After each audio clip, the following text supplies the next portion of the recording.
Salam sejahtera untuk saudara-saudaraku sekalian. Judul renungan hari ini adalah kasih Allah adalah kasih yang walaupun.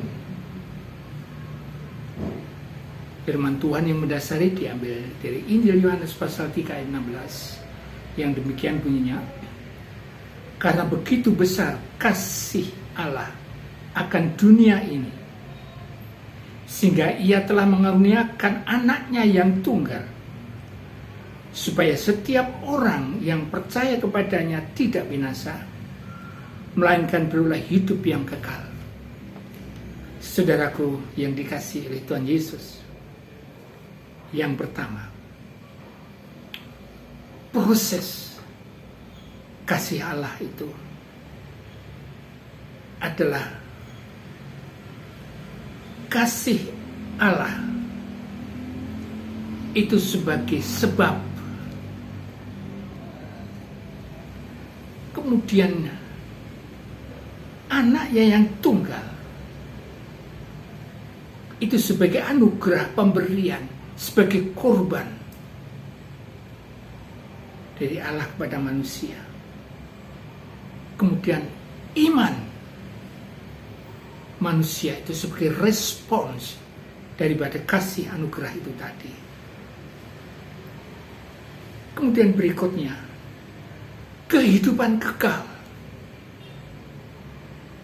atau kebinasaan itu sebagai akibat daripada kasih Allah. Itu bagian yang pertama. Bagian yang kedua, penjelasannya sekarang. Yang A,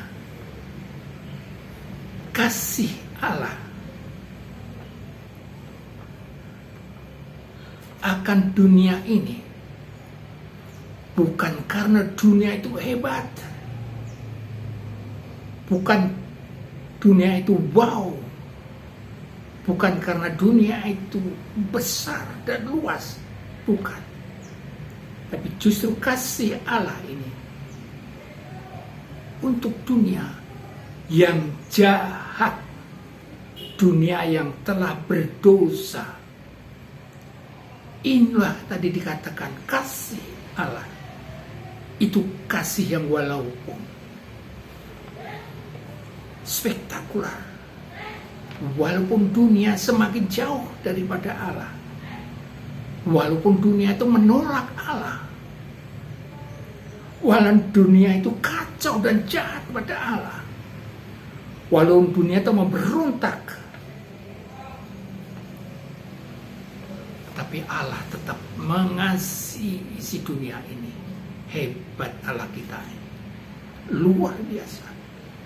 Kasih yang walaupun ini benar-benar sudah diwujudkan. Penjelasan kedua, anak yang tunggal, yaitu Tuhan Yesus Kristus. Anak yang tunggal dikorbankan, dianugerahkan, diberikan kepada kita manusia yang seharusnya tidak perlu, ya seharusnya tidak cukup untuk menerimanya. Yang sebenarnya kasih ini bukan milik manusia, karena manusia sudah berdosa. Satu-satunya anak yang tunggal dikorbankan oleh Bapa, diberikan sebagai kasih anugerah kepada manusia. Ini hal yang luar biasa, luar biasa.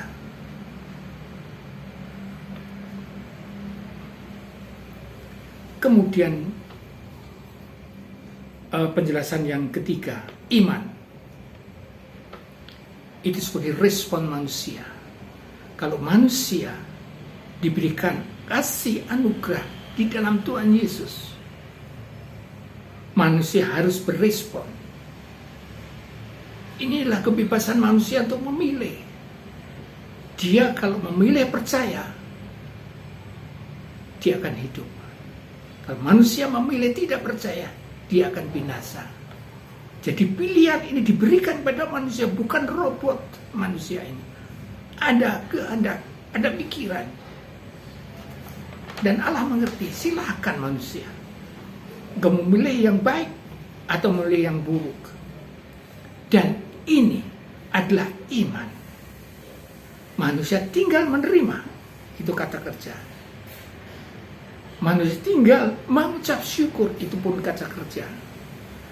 Manusia tinggal menikmati, itu adalah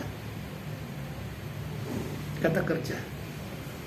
Manusia tinggal membagikan pada sesama, itu semua kata kerja. Iman tanpa perbuatan adalah kosong. Karena itu manusia beriman menerima dan melakukan dalam kehidupan sehari. Imannya itu merupakan respon manusia. Kemudian yang penjelasan yang keempat, kehidupan kekal. Kehidupan kekal itu bukan artinya hidup untuk waktu yang abadi, untuk selamanya. Itu saja tidak. Tapi di sini dikatakan hidup yang kekal adalah hidup yang berkualitas bagi mereka yang percaya. Tapi bagi yang memilih tidak percaya, hidup kekal itu adalah hidup dalam sengsara, penderitaan untuk selamanya di neraka. Jadi hidup kekal yang rusak, hancur. Nah, ini bagi mereka yang tidak percaya. Nah, sekarang bagian yang ketiga, saudara-saudara. Jadi kasih anugerah Tuhan Allah itulah kasih yang walaupun itu suatu perbuatan yang sudah dilakukan Allah 2000 tahun yang lalu.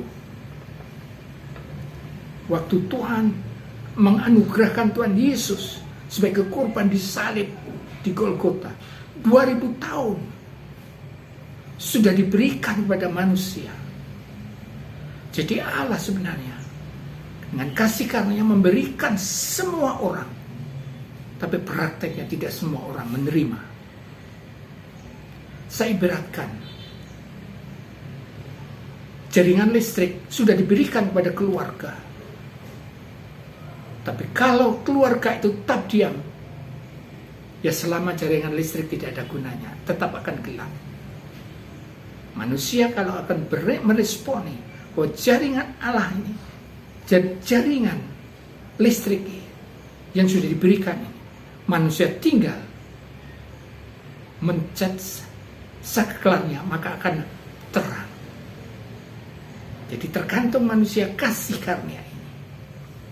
Kalau kasih karunia diterima dengan iman, diterima dengan ucapan syukur, diterima dengan sangat